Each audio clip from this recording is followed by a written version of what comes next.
PR is a 34-year-old woman who took refuge in order to escape male violence and have a better life.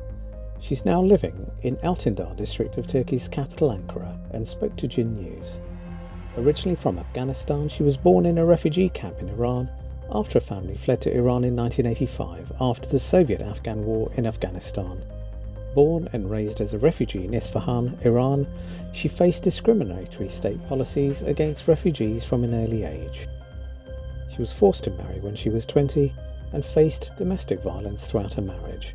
She was living in another refugee camp in Khuzestan province of Iran during those years. She describes camp life at that time. Mostly Afghans were staying in the camp.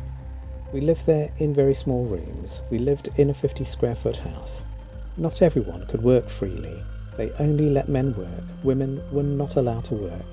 They had to get permission to work, and when women wanted to work, they had to get a document from the camp and they couldn't get out of town without it. PR stayed in the camp with her 2 children and husband for 8 years. When her husband left the family and settled in Afghanistan, she decided to leave Iran and start a new life. It was hard living in the camp. There were a lot of men there and I didn't feel safe. My children were not safe. After my husband left, my parents wanted me to live with them. They were going to decide about me, my life, and I didn't want to live with them.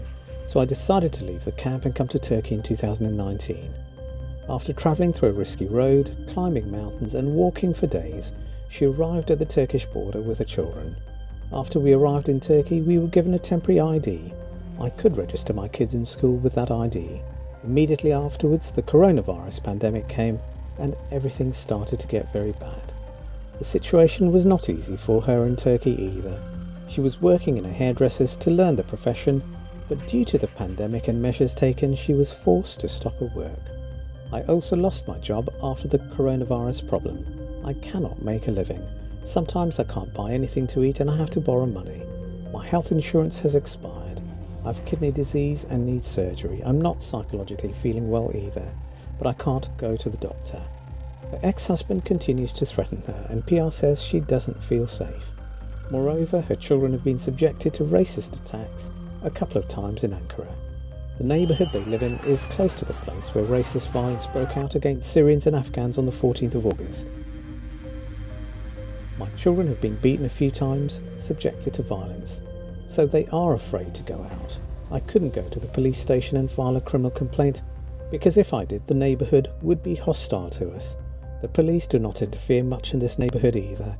I'm afraid to go out because my kids are being attacked, she said.